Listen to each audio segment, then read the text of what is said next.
Wall Street kembali mencetak sejarah. Indeks utama seperti S&P 500 dan Nasdaq Composite melesat ke level tertinggi sepanjang masa, didorong lonjakan laba korporasi yang solid. Di tengah kekhawatiran Perang Timur Tengah dan tekanan harga minyak, pasar justru menunjukkan ketahanan luar biasa, membalikan pesimisme menjadi euforia dalam waktu singkat. Namun di balik rally tajam ini, ada tarik ulur yang mulai terasa. Lonjakan harga minyak dunia yang sempat menembus $120 Amerika per barel serta sikap hawkish Federal Reserve menjadi bayang-bayang yang bisa menahan laju pasar. Investor kini dihadapkan pada dilema, mengikuti momentum bullish atau bersiap menghadapi potensi fase konsolidasi setelah kenaikan signifikan sepanjang April. Sorotan berikutnya tertuju pada raksasa teknologi dan sektor AI yang mendominasi pergerakan pasar. Kinerja Alphabet yang melonjak kontras dengan tekanan pada Microsoft dan Meta Platforms. Sementara itu, saham Advanced Micro Devices melesat tajam, mencerminkan besarnya ekspektasi terhadap industri chip. Dengan ratusan laporan keuangan besar segera dirilis, arah pasar selanjutnya bisa ditentukan dalam hitungan hari. Apakah rally berlanjut atau mulai goyah? Drone pejuang Hizbullah Lebanon tepat sasaran meledak di dalam kendaraan lapis baja tentara Israel. Bahkan drone juga mengelilingi di pemukiman Shomera di Palestina Utara yang diduduki.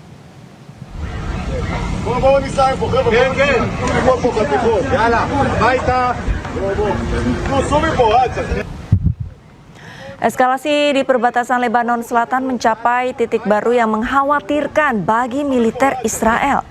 Hizbullah sukses melancarkan serangkaian serangan presisi menggunakan drone FPV, termasuk dugaan penggunaan teknologi serat optik pertama yang berhasil menembus wilayah perbatasan dan menghantam pangkalan di Shomera, Palestina Utara. Drone juga menyerang tank di darat dan berhasil merontokkan aset udara canggih milik Israel. Bahkan serangan paling mematikan terjadi di pemukiman Shomera, wilayah Al-Jalil Barat. Drone FPV bermuatan peledak menghantam posisi militer Israel dengan telak.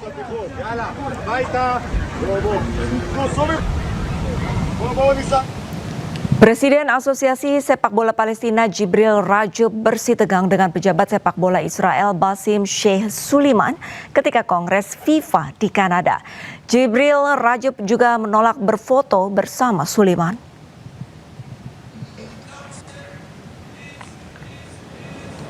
Momen penolakan berfoto bersama antara Presiden Asosiasi Sepak Bola Palestina Jibril Rajub dengan pejabat sepak bola Israel Basim Sheikh Suliman terjadi setelah keduanya berpidato di hadapan para delegasi.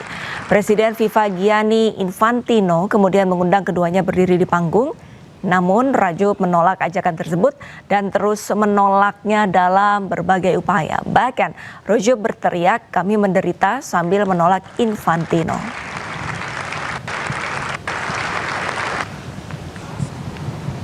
Hizbullah menyerang kendaraan milik tentara IDF di kawasan Galilea, Israel.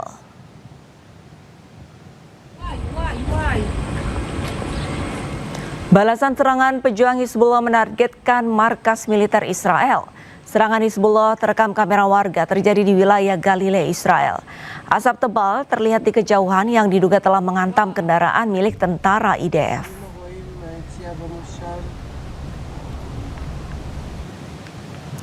Abaikan gencatan senjata, Perdana Menteri Israel Benjamin Netanyahu justru mengeluarkan perintah serangan besar-besaran ke Lebanon.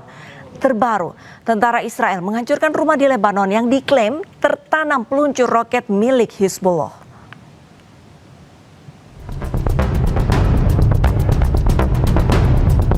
Seolah mengabaikan kesepakatan gencatan senjata, Perdana Menteri Israel Benjamin Netanyahu mengunggah video sejumlah serangan di Lebanon. Netanyahu bahkan mengeluarkan perintah serangan besar-besaran di Lebanon Selatan kepada tentara IDF. אנחנו משמידים להם את תשתיות הטרור, אנחנו הורגים להם עשרות רבות של מחבלים ועוד היד נטויה.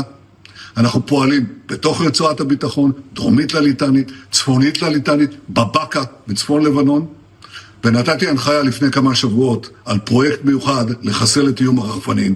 זה ייקח זמן, אבל גם את זה נפוצץ. Tentara IDF menyatakan telah menyerang dan menghancurkan peluncur roket Hizbullah yang tertanam di dalam sebuah bangunan sipil di Lebanon Selatan pada hari Rabu. Peluncur roket teridentifikasi oleh operasi militer di zona keamanan yang dikuasai oleh Israel.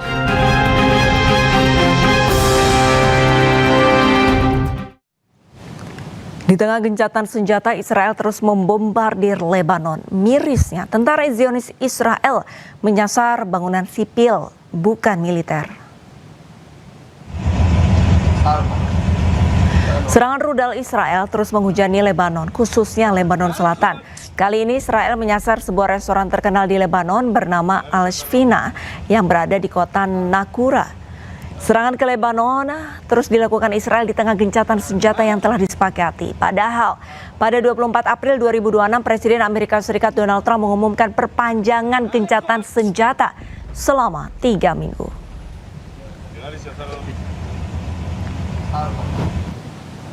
Langit di atas Lebanon Selatan diselimuti asap pada hari Selasa waktu setempat menyusul dugaan serangan Israel terhadap kota Majalzon Bazorie dan Al-Mansori. Pemerintah Lebanon mengabarkan pesawat tempur Israel menyerang pinggiran kota Bazorie ke arah Wadi Jilo dan kota Al-Mansori. Media lokal juga melaporkan bahwa sebuah patroli mencapai lokasi yang terkena serangan di kota Macedal Zone di distrik Tire, di mana mereka menyelamatkan 3 personel pertahanan sipil yang terjebak di bawah reruntuhan. Sebelumnya pasukan pertahanan Israel mengumumkan bahwa pasukannya telah membongkar 2 terowongan bawah tanah Hizbullah di Kantara, Lebanon Selatan.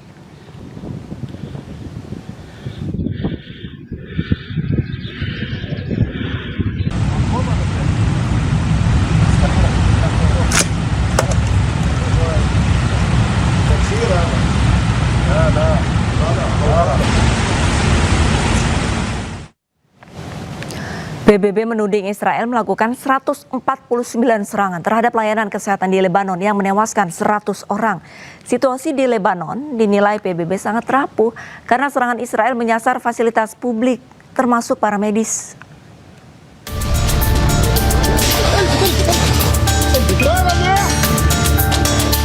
Serangan keji Israel terhadap ambulans dan petugas medis ini terjadi di pertengahan April di Lebanon Selatan.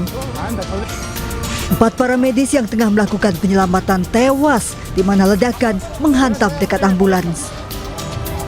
Serangan udara Israel Rabu siang juga menghantam bagian belakang rumah sakit pemerintah Tebnine di Lebanon Selatan. Sebelumnya pada 17 Maret, ambulans yang hendak melakukan penyelamatan juga diserang Israel, menewaskan sejumlah para medis. Menurut data Badan Kesehatan Dunia WHO, Israel melakukan 149 serangan terhadap layanan kesehatan di Lebanon sejak 2 Maret, menewaskan 100 orang dan melukai 233 orang. PBB memperingatkan bahwa situasi di Lebanon sangat rapuh, terutama ketidakamanan di Lebanon Selatan. 3 para medis tewas dalam 2 serangan udara Israel terakhir terhadap sebuah bangunan di daerah Tafri Rabu siang. The incident underscores the risks faced by civilians, including emergency and humanitarian workers. According to WHO, since the start of the conflict, the number of attacks on healthcare has climbed to 149, with 100 deaths and 233 injured. Attacks on civilians and civilian infrastructure and health workers are not only unacceptable, they are against international humanitarian law. Israel tidak hanya melanggar kesepakatan gencatan senjata, namun kebiadaban Israel juga menargetkan para medis, warga sipil, serta layanan kesehatan dan infrastruktur publik yang bisa menjadi krisis kemanusiaan seperti yang terjadi di Gaza, Palestina.